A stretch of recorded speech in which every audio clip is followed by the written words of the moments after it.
Tiba-tiba dari arah atas bukit dia melihat ada seorang anak remaja jalan turun sambil teriak-teriak minta tolong, tolong. Anak itu langsung nyamperin Pak Hanli yang kebetulan lagi istirahat di saung kebunnya. Si Ashar ini justru ditemukan di area perkebunan Desa Sukasari, Kecamatan Cisalang, Kabupaten Subang.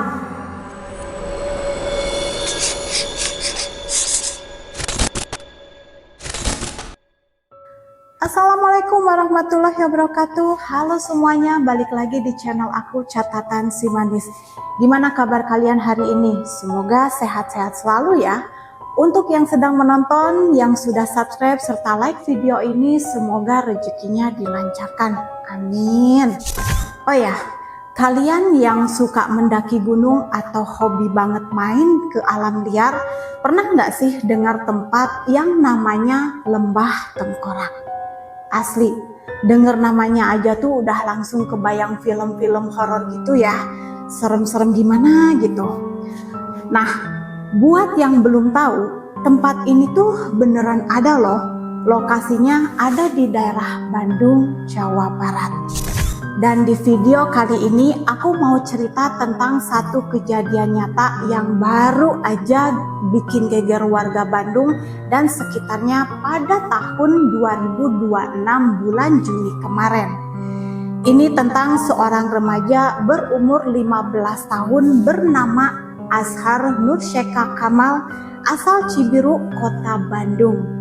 Si Ashar ini nekat melakukan solo hiking alias mendaki sendirian ke kawasan Lembah Tengkorak yang terkenal mistis itu. Dia sempat hilang misterius selama 2 hari berturut-turut sebelum akhirnya ditemukan di tempat yang benar-benar gak terduga sama sekali. Kok bisa sih dia tersesat? Terus gimana ceritanya dia bisa tembus ke daerah lain yang jaraknya itu jauh banget? Nah, sebelum kita masuk ke momen kepanikan pas Ashar hilang, kita harus bahas dulu nih, kenapa sih tempat ini dinamakan Lembah Tengkorak? Oke, kita kenalan dulu sama lokasinya. Lembah Tengkorak ini terletak di Desa Cipanjalu, Kecamatan Cilengkrang, Kabupaten Bandung. Biasanya para pendaki itu kalau mau ke sini pasti lewat jalur Bukit Tunggul. Medannya, wah, jangan ditanya. Ini tuh medannya yang terkenal lebat banget sama vegetasi hutan tropis. Jalurnya terjal dan yang paling bahaya, di sana itu sering banget turun kabut tebal secara tiba-tiba. Area Lembah Tengkorak sendiri sebenarnya adalah sebuah cekungan purba. Nah, alasan kenapa dinamakan Lembah Tengkorak? Karena kalau dilihat dari satelit atau dari ketinggian tertentu, kontur tebing batu dan sisa-sisa pohon mati di sana itu benar-benar menyerupai bentuk tengkorak manusia. Nah, sekarang kita kembali lagi ke cerita hilangnya Ashar. Jadi, pada pertengahan Juni 2026 kemarin, dia memutuskan buat pergi ke sana. Tapi yang bikin banyak orang geleng-geleng kepala adalah dia pergi solo hiking alias sendirian. Bayangin aja, buat anak seumur dia atau bahkan buat pendaki yang udah pengalaman sekalipun, solo hiking di jalur yang vegetasinya rapat kayak gitu tuh resikonya gede banget, beneran berbahaya. Singkat cerita, berangkatlah si Ashar ini melakukan pendakian. Di awal perjalanan semuanya sih kelihatan normal-normal aja ya.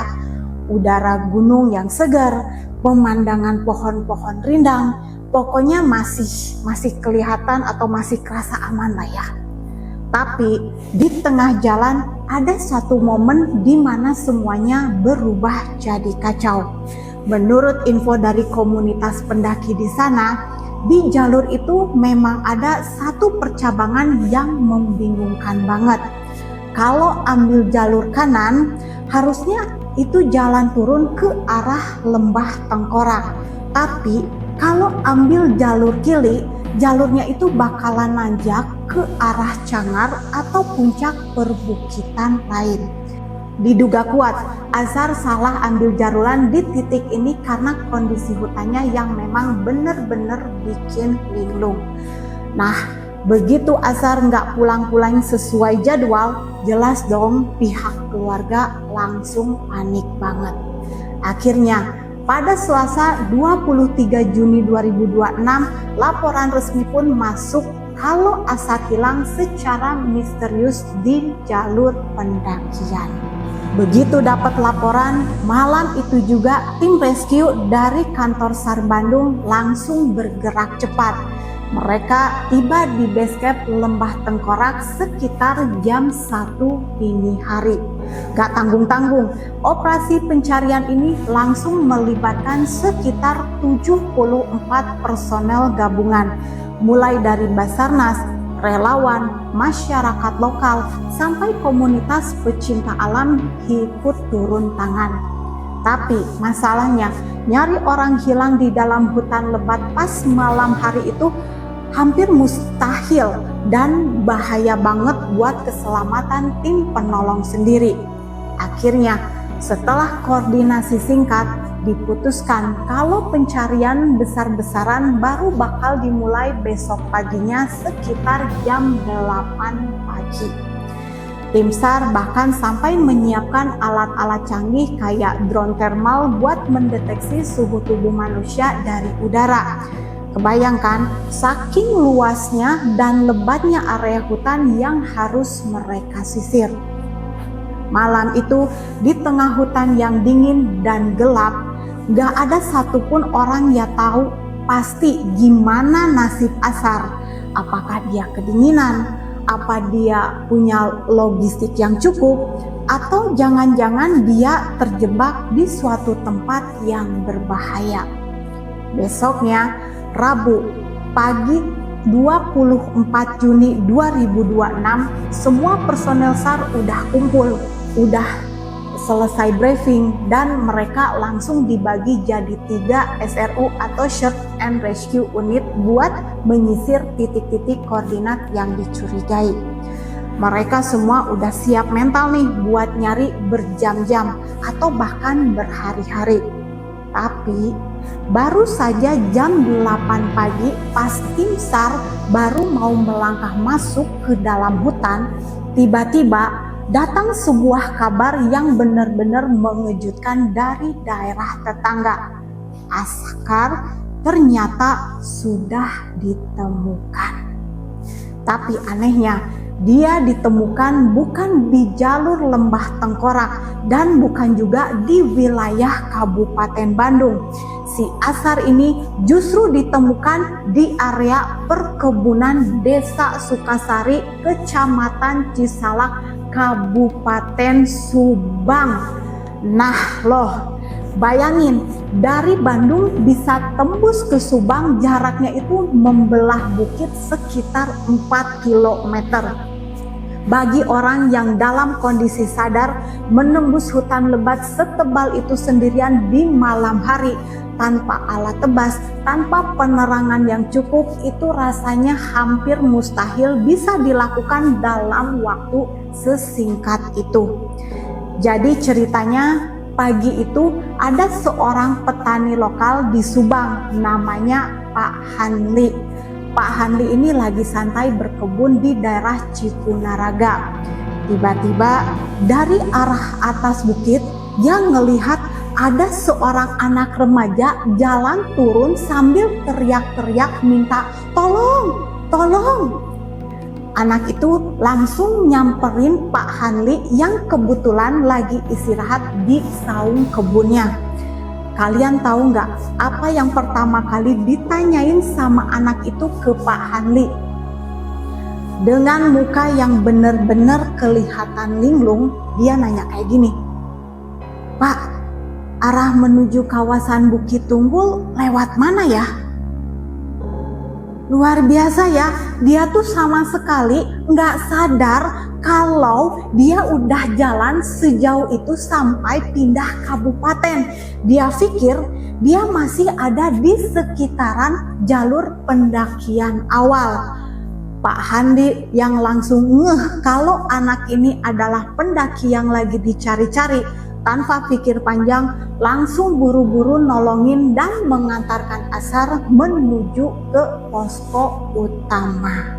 Aduh, alhamdulillah ya, bersyukur banget karena si Ashar ini akhirnya bisa ditemukan dalam kondisi yang selamat dan sehat walafiat. Tapi di balik cerita hilangnya Ashar, ada mitos dan kepercayaan masyarakat setempat yang percaya kalau kawasan ini tuh sebenarnya adalah salah satu pagar gaib dan tempat bermukimnya kerajaan makhluk halus terbesar di Jawa Barat. Makanya dari dulu para sesepuh di sana tuh selalu wanti-wanti banget, kalau main ke sana jaga lisan, jaga tingkah laku, jangan sok jagoan menantang alam. Nah, ada satu mitos yang paling terkenal banget di kalangan pendaki Bandung, namanya mitos kena sapaan, atau kalau dalam bahasa Sunda disebut kasabet. Jadi di jalur menuju lembah Tengkorak itu sering ada kejadian di mana pendaki ngerasa tiba-tiba udaranya berubah jadi dingin banget secara mendadak. Padahal nih posisi matahari lagi terik-teriknya. Nah, kalau udah ngerasain hal kayak gitu, biasanya langsung disusul sama munculnya kabut tebal yang datangnya itu super cepat. Katanya nih, kabut itu bukan kabut cuaca biasa, melainkan cara makhluk gaib di sana buat menutup mata pendaki yang mereka sukai atau pendaki yang dianggap udah melanggar aturan di tempat itu sendiri. Pendaki yang matanya udah ditutup ini nantinya bakal ngelihat jalur di depannya itu kelihatan lurus, bersih, bahkan kayak ada orang yang melambaikan tangan minta diikuti. Padahal aslinya jalur palsu itu justru menuntun mereka masuk jauh ke dalam vegetasi rapat yang sebenarnya gak ada jalannya. Atau yang lebih ekstrim malah dituntun ke bibir jurang. Makanya begitu berita tentang Ashar ini tersebar, warga lokal langsung mengaitkan sama fenomena disembunyikan kalong wewe atau disesatkan sama penghuni hutan. Banyak banget yang berspekulasi kalau Ashar ini selama 2 hari kemarin sebenarnya diajak main atau dituntun oleh sesuatu yang tak kasat mata. Makanya dia bisa jalan terus tanpa rasa capek sampai akhirnya dia dilepaskan pas pagi hari di perkebunan milik Pak Handi yang ada di Subang tadi. Nah, itu dia cerita tentang Ashar yang sempat hilang di misteri jalur lembah Tengkorak, dan untungnya berakhir dengan happy ending karena kegigihan tim SAR dan bantuan warga sekitar. Kita patut bersyukur banget Ashar bisa pulang dengan selamat ke rumahnya di Cibiru. Terima kasih sudah nonton video ini sampai habis. Jangan lupa sedekah jempolnya buat like video ini. Aku pamit undur diri. Tetap jaga keselamatan dimanapun kalian berada. Wassalamualaikum warahmatullahi wabarakatuh.